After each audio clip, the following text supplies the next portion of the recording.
welcome to the Quantum Light Conscious broadcast. Here we have our guest, Bella, with her company, Moonlight Reflection. Now, Bella is an empath, an intuitive, a light worker, and tarot reader with her company, Moonlight Reflection. She shares her gifts with their clients to help them awaken into their higher self and find their soul purpose. Her goals are to provide guidance, direction, and clarity to those looking to unlock their trust in their own intuition. She uses tarot cards as just one of the tools to interpret the symbols, numbers, colors, and synchronicities from spirit. Bella, welcome to the show. How are you? Thank you for having me, Jarrell. I'm super grateful. Thank you for reaching out. Anytime I have an opportunity to just kind of share my story and what I do, I'm really taking full advantage of this. And work from home isn't that bad right now. So thank you. Yes, it's actually pretty good. I actually wanted to get you on the show because I had the privilege of attending one of your Instagram lives where you actually did a free tarot reading for me. And honestly, it blew my socks off. Like literally, it was 100% accurate. It was very, very helpful for me at the time. And it really is something that you are very passionate about, that you can see it as you read to your clients for free on Instagram, and then you do your readings paid off of your website, moonlightreflection.com. So I just wanted to ask you a couple questions. The first question I wanted to ask was, how did you get started with tarot? So I've always been intuitive and an empath. I guess you could say it runs in the family, and I'll leave it at that. I've had a deck for a really long time. The Shadowscape deck that's on moonlightreflection.com, that was actually my first deck. And I don't know why I selected that deck, but I did. And I saw or had my first interaction with spirit probably when I was, maybe 8 or 9. So I've grown up around it, with it. It's always been a part of me, but I am a very private person, and it's not something that I've shared. So as I started my awakening a few years back, I picked up that deck again, and I have several decks. I have a few more now, obviously. And I just started doing readings for myself to figure out what I was going through, what was happening to me. And I'd go down by the beach where I get a lot of messages and clarity. And I've read for friends before, but it wasn't anything that I did or wanted to build a business with, where I felt called. Like I have an obligation as a light worker to provide this guidance and direction. And I was down the beach one day, and I was just doing a reading for myself, and people started approaching me. And I can kind of tell when they're looking over and they're curious, and it's people that you would never ever expect. I go to really remote areas of the beach. They're kind of, they're public ways. So you can't drive down there. You kind of have to walk a little ways. And I would just like sit on rocks and pull cards. People would see me and start coming down. And when they felt comfortable, they would come over, and I started doing readings for people. Wow. That's amazing. Like literally, you always hear those heartwarming stories about how people get started and then they kind of ended up just coasting with it as it builds momentum, and they start liking more and more of the service and the gratitude that they get from others and the fulfillment that it gives them. With you, it kind of sounds like you had a major awakening experience that tarot helped you through. I'm not sure if you wanted to go a little bit more into that, or exactly like how do you think the cards kind of like helped you become more awakened as you are today? So I'm still going through it, but when I really started the awakening a few years back, you know, tarot cards are really misunderstood, and it's a really intense experience when you're starting to awaken. I was getting very sick physically, flu-like symptoms. I was getting really violent stomach attacks. I lost my vision a few times. I was having like vertigo symptoms. And I did go to my doctor, as I would always encourage everyone to go to your own doctor and get medical advice, obviously, but there wasn't anything wrong with me.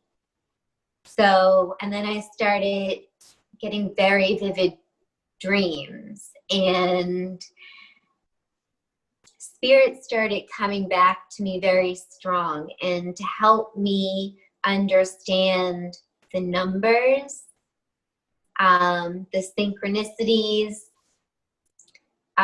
things even in nature, any of your five senses. Tarot cards have a lot of symbols, and it just kind of was one of the tools that I used to help explain to myself what I was going through. And as that was happening, and one of the most emotional actually a few of them have been emotional, but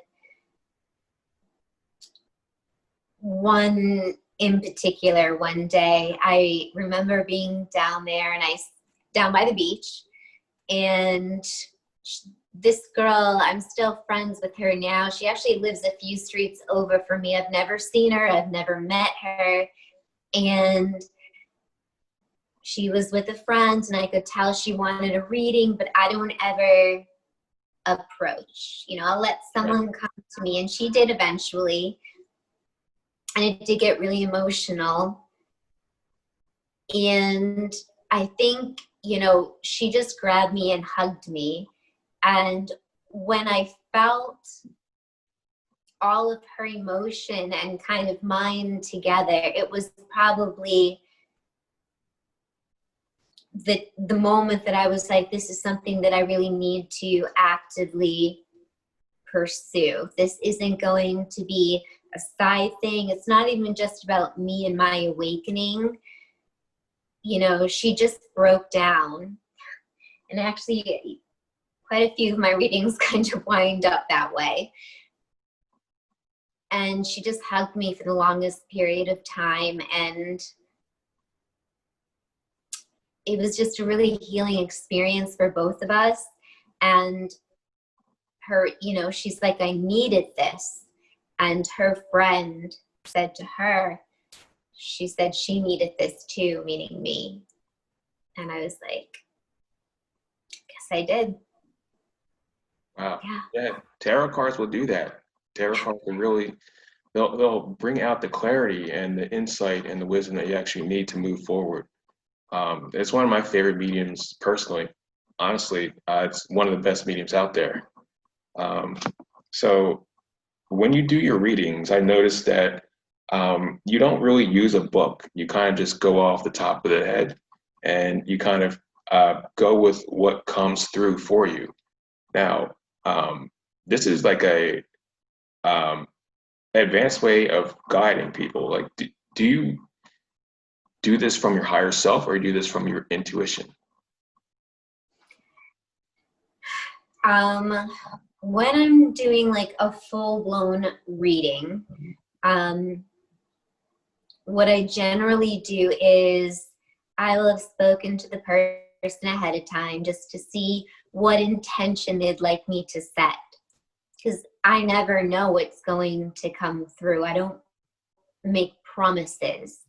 So I'll set my intentions. We'll have a conversation, just if they would like more of a general reading, which I recommend, or if they would like something love or career oriented. And they'll just tell me, and I'll ask for their name, their birthday. That's it. And we schedule a time, and I kind of sit down with spirit. I say my own personal prayers, set my intentions, kind of protect my own energy. I always have my decks that, well, I only have one deck that I only use for myself. I will not use that deck on anyone else. It's my deck. And then I have decks I use for others. And I basically make sure that they are cleared. I set my intentions, and I randomly shuffle. There's 78 cards in a deck. And I will do current energy. I generally do 12 cards and clarifiers. So I'll do headspace, heart space, and then our 3D action space, current energy. And I'll pull a clarifier using an oracle card or another deck if I feel that's needed. So it's whatever pops out. And sometimes the cards fly out uncontrollably, and spirit is very vocal, and that's also based upon energy that I'm receiving, how open somebody is to what I'm doing. And I've also had really resistant energy where the cards are not popping. I don't do things by the book. I buy decks off of Amazon or eBay. Oftentimes it's less expensive, and I read them intuitively, but I base all of my foundation comes from the Rider-Waite tarot deck from 1910. So I am not reinventing the wheel. I have a foundation for what all 78 cards mean. How I interpret them for every person in every reading is going to be different. I don't go by a book. Now, some people do not appreciate that. That's why I like to be very open and honest, because here's the thing, there is no book of life. Mm-hmm.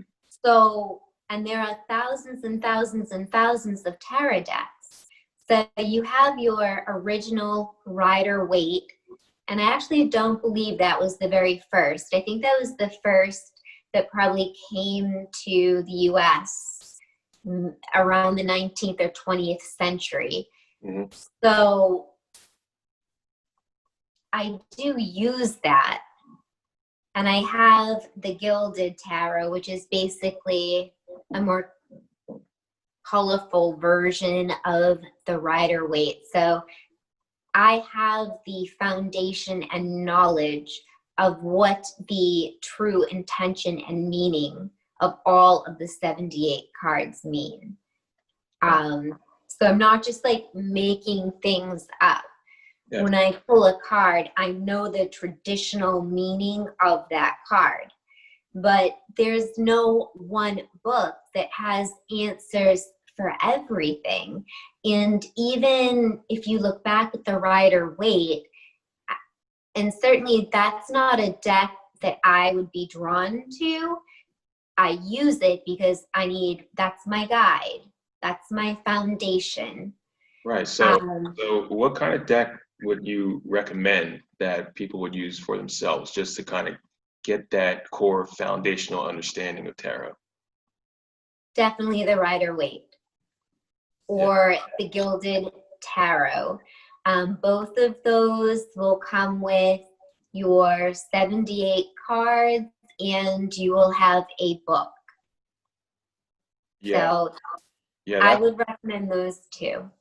Yeah, the Rider-Waite is like probably the most mainstream deck right now. Probably because I honestly don't know why. It's just like everybody always goes to that first, and then it's like you think of tarot, you think of that deck. and then all the cards are the same, and then everything gets based off of those 78 cards. I personally like that deck for me, and you know, everybody's different. Everybody has different like preferences. Of course, I'm not as advanced as you, and then everybody really does have different interpretations the more advanced that they get. So like, and then everybody has different ways of shuffling. So that was my next question.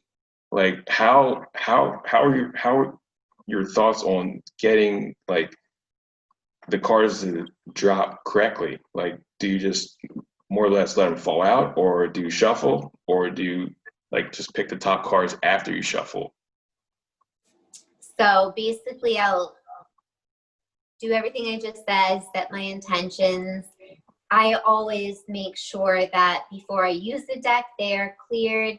And when I end a reading, they're cleared again. And again, most of my readings are done through Zoom or Instagram through a private chat, video chat.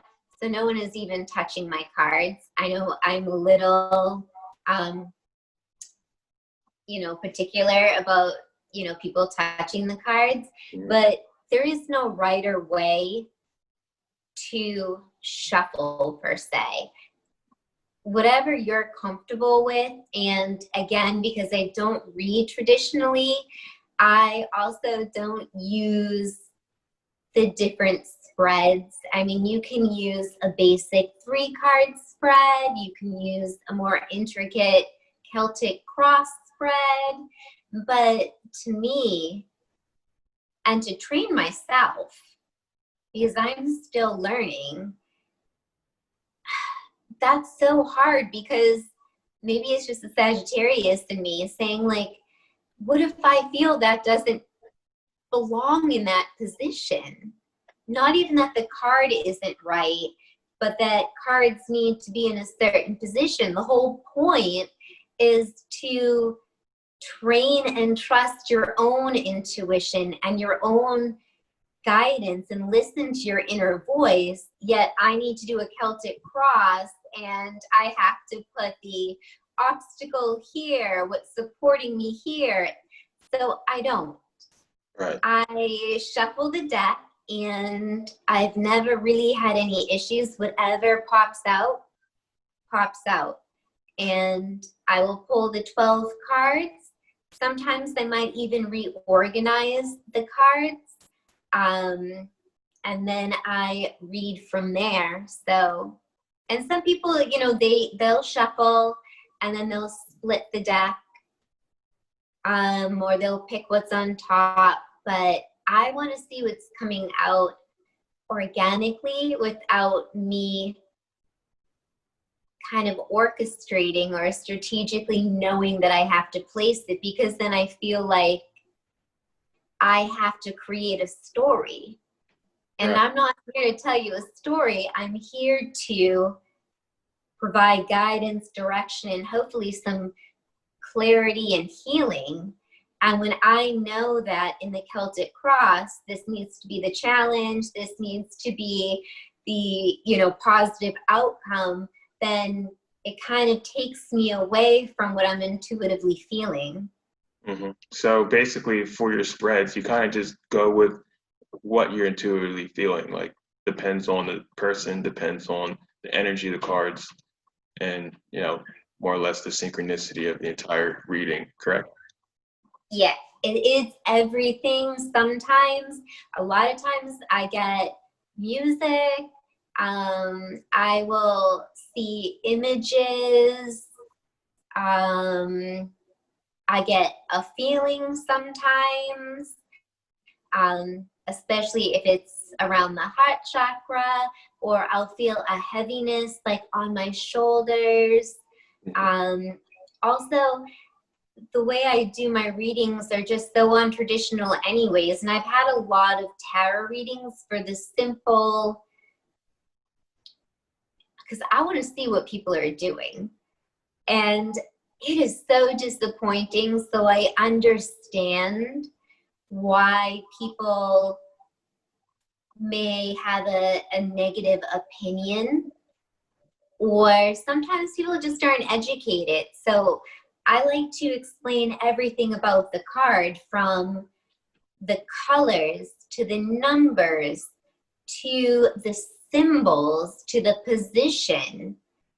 Right. And really give you an all-around understanding, because I don't want you to leave after an hour just with a picture and a reading. What I want to give you is something that sticks with you for the rest of your life. And people that I have read, I still do free readings. And I know that's a really high expectation that I set for myself, and I need to remind myself to have realistic expectations. But I still have had people come back to me, and even after, you know, certain lives that weren't spiritually related, people have sent me messages, and they've just been like, I physically feel so much better. Are you a healer? And I'll say, no, I mean, I'm not a healer. She's like, I feel so much better. I've been called like a soul therapist, and it started to heal me personally.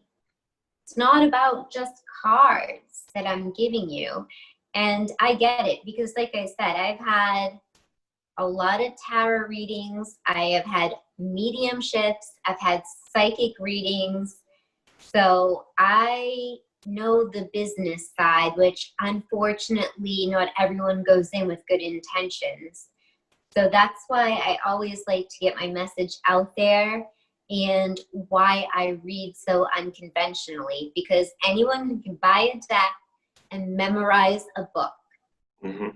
That is not the point. And if that is what you want to do, and I trust me, I've paid for readings like that to support friends, where I basically wound up giving them a reading. Those are not the readers that you want to go to.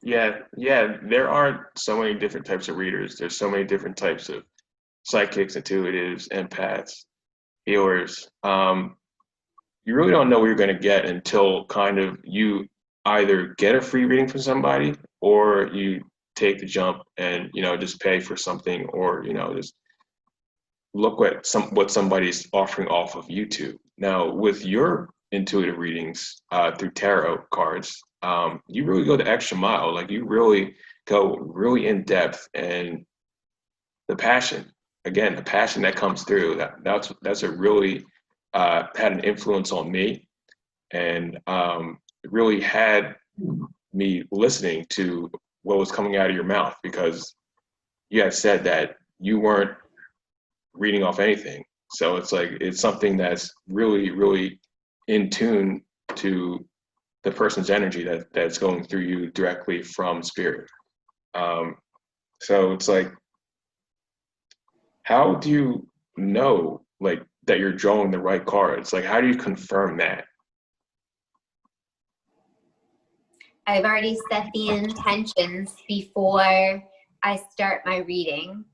So, I mean, obviously it's different with flash readings. That's just kind of so people can see if they would be interested in a full reading with me. But if I'm doing a full sit down reading, which generally it is 1 hour, I tend to go way over.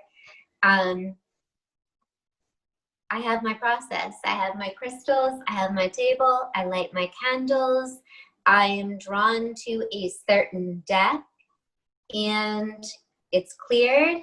I have my cards. I'll get my 12 cards. If I need clarifiers, I will get clarifiers. I like to also pull an oracle card either way. So someone gets, oracle cards are good clarifiers. And I like to give someone a special message, and it even brings the message home so much more when you get an oracle card, because tarot, you know, you have, each card does have a distinct meaning. You have your major arcana, your minor arcana, you know, your everyday life events and problems, and then you have the major, so things that are really going to change your life. It's a much higher perspective. We're working with a lot more energy there. So whatever comes out, I let everything come out. And then honestly, if there's a card, and I will always tell the person, if I'm not sure, I put the card back in the deck again, and it comes out again. Yeah, and then I'll take it. That And happens. then Spirit is challenging me because I wasn't trusting. Mm-hmm. So that's how I know. And I really like to sit and resonate on the cards, because they're not only, number one, I'm reading intuitively, but I read the cards every which way, up and down, left to right, the order. I look at the direction of if there's individuals in the card, if they're looking towards each other, if they're looking away from each other. There's certain court cards, which generally will have a man or a woman, and that's just a masculine or feminine energy. I will, and sometimes I use the deck that doesn't actually have people in the court cards. It has animals, Mm-hmm. which really challenges me more and also gives me another interpretation. If I was drawn to that deck, why was I drawn to that deck where court cards don't actually have a physical person, and there's two horses there, and that is the Knight of Pentacles? Why am I looking at two horses and not a man, which it's traditionally tends to be the man on the horse, because it's representing something different. And it is about the journey. And every card and every person and every energy is different. So even which deck I go to. So, so my next question was like, what are your favorite cards? Like, personally, like, do you have like a favorite card that like pops out when you do your own personal readings? You're like, yes, like I really wanted this card to come out, and I'm happy I got this card because. Oh, well, yeah, you know, I don't read for myself much at all anymore. But I had a deck from a reading, I had a deck on the table that I've been working with, a newer deck. So I pulled a few of my favorite cards, and they're very different depictions. So I know you're familiar with the Rider-Waite. So, excuse me. Obviously, divine feminine energy, which we all have, feminine and masculine. Divine feminine energy is the moon. And so I always love the moon card. I love the night. I love walking at night. I love being at the beach at night. I love looking at the stars, sitting, like, I love the night. And this is the moon card. Oh, someone just sent me a message. Quite a glare here. Oh, that is so crazy. It's disappearing. Mystical, right? Awesome. Yeah, and you see it all. Yeah, we can just barely see it. Oh, I don't know. I don't even know how I got this background. Cool. Yeah, the moon, that's number 13, right? So is it 18 or 13. My 13. when do we? I think it is. That's how I remember it. I could be wrong. Yeah, it probably. My Roman numeral. Yeah, my math is not good with the Roman numerals. Yeah, I mean, but like tarot, it's got such like an awesome etheric quality to the cards, and for the cards to come out like one after the other, like at like the same like uh synchronicity, like repetitively, like when you're checking to see if you pulled the right card or not, that's probably the biggest impact that happens to new readers. You're like, wow, this isn't just like some random card, some random game. It's like really like I like to compare it to like Jumanji. Like if Jumanji was like a card game, it's like literally like that, except it's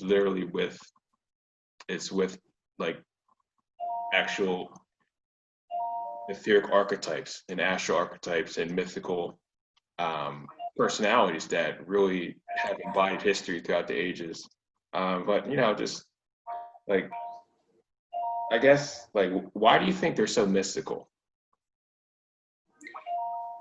I'm sorry, that is my phone ringing. I don't know why it won't stop. Because people in general are afraid of things that are different. There is a fear of the unknown. And also, you know, when something can't be rationally or scientifically explained, everybody wants proof, evidence. I can't give you scientific evidence or proof of what I'm doing. I can't, and that's not my job to convince you, you know, if you believe in a higher power. And also, I don't think the movies, TV and movies probably don't help, you know, whether it's Carrie or there was a 90s movie called The Craft. And I think that it had a lot of negative connotations, like it's witchcraft or we're sending negative energy out there, when all it is, it's a deck of cards about the cycles of life. But we live in a very ego-based, material, you know, consumeristic world. So for somebody to sit down and use the right brain, where we're using our intuition and our creativity and, you know, daydreaming, that really isn't acceptable. How is intuition going to benefit you in the real world? So it's like, it's easy to kind of, what is the word? Demonize the cards. And when you see a card, I think there are certain decks that images are a bit more intense. Actually, one of my favorite cards is the death card. And I think when people just simply don't know, people are afraid. Instantaneously, people are afraid. That's 13. That's number 13, actually. It is, and it is 13. Yeah. Okay. 13, just with the moon card, right? Yeah. So the moon is 13. And you know, people are even, you know, this moon card, I know you can't really see it, but the depiction of in the Rider Waite, I think you have the moon, and then you have, is it the dogs like howling up at the moon? Yeah, with the lake in the back. Yeah. Right, you know, and I always lose, where was I going with that? But basically, people, you know, when you don't understand something, it's just easy to kind of brush it off or be judgmental. And instead of educating yourself and trying to understand, it's just dismissed or demon, you know, it's demonized. And movies don't help. You know, this isn't a tangible thing that not everybody is going to understand. And when you take a card like the death card, I know you can't really see it. This is such a shame. This is really a different depiction of the death card, because in this death card, you actually have, it's a figure in a black cloak, almost like a magician's cloak, and it's only a figure, and it has its arms open though. So the image of the cloak, it's an image like a person, but there is no person there. And the arms are open. And then behind them is this beautiful white horse. Spirit, purity, welcoming you in. You know, the death card often is scary because it depends what you believe. Death to me is transformation. It's a transition into another place, whether it is spiritually or physically. And sometimes it's just death of self, death of ego. And people are so resistant to change when that is the only constant that we have. And having this white horse, and I get a lot of animal spirit comes to me. So, so beautiful. And I think this is an eagle that's flying above. And there's a Scorpio down below. So obviously the death card is the Scorpio card, ruler of the underworld, and one of my favorite signs, one of the most misunderstood signs. So, you know, things look scary. Scorpions look scary from the dark, hard shell that they have, but they have no bones. They watch you to protect themselves. Right. But if they let you in, they trust you and they let you in for life. It's getting past that hard exterior shell. So the cards are misunderstood. The devil card. Well, I've never seen the devil. You know,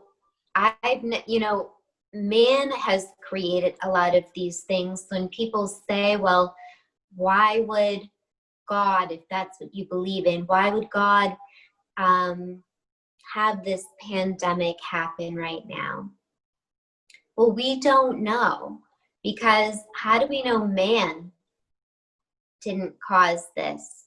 Yeah. Because I've never seen the devil, but what I have seen is, in my personal opinion, I have seen a lack of morals, dignity, integrity, people living from their ego.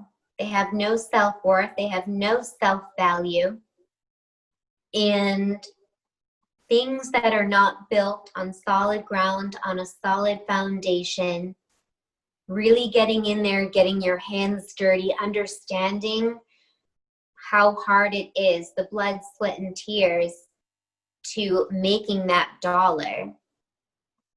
Because everybody wants what they can't have. People want instant gratification. Right. We want to emulate what we see on TV, models on Instagram. Why do we not feel good about ourselves? Where is the self-love? Where is the human in humanity? Where's the kind in mankind? Right. My card, this is a new deck, and I didn't see all of these cards. And you know the Tower card from the Rider-Waite. So basically you have like a tower or castle image, and normally you'll see that sudden upheaval or epiphany moment, right? Where it's not built on a firm foundation and it collapses because it's built on false beliefs, built on illusion. And in this deck, that I never saw this card because, again, I just saw what they showed on Amazon. You have the deck, I'm sorry, you have the tower and it's up in flames. There's no humans here. That tells me that this tower that's going up in flames, that's the universe intervening, saying we haven't done our job. We are spiritual beings having a human experience, is my personal belief. Yes. So And we still have a responsibility I here. hate to cut you short here, but we're running out of time. Zoom has a little 40-minute limit on these calls. Yes. So I'd like to thank you for taking your time out today to actually speak on your purpose and what you're doing here, and how you are sharing your life's work with the public and really doing your job as being embodied here as a light worker, as a spirit of love in your heart. So can you tell the people where they can contact you if they like a reading? Yes, they can go right to my website. It is moonlightreflection.com, and they can contact me there. My Instagram account is public, so people normally will DM me there, and then they can check out my website just to get a little more information. And I'm always willing, I'll do free consultations with people as well. So if they want to get a better understanding of how I read, or I'll offer them like a flashed reading to see if they're comfortable. You kind of know if like you're the right reader for them. So yeah, check out my website, check out my Instagram, see if things resonate, and just go in with an open heart and an open mind. It's not a movie, have realistic expectations, and do your research with the type of person that you're comfortable with. And yeah, there's all different types of readings. I'm Tara, but know what you want. And I want people to come away when they're with me with something that they take away. And even if it's a small thing I say, 10 years later, during this pandemic, she said things would get better. That damn tower card that keeps popping out. Yeah. I want something to resonate that opens up your heart and opens up your mind to that higher perspective, so that you learn to live a little bit more from your heart. And so we're here to live, not exist. Yeah. And I know this is the storm before the calm, but it will get better. You just have to do our part. Yes, even though it might get crazier. However, it'll eventually get better. Thank you, Bella, so much, so very much. Thank you, Jack. I appreciate it. And thank you so much to all the viewers out there watching. This has been another episode of the Quantum Light Podcast, and I'll talk to you guys soon. Peace and love. Bye, Gerald. Thank you.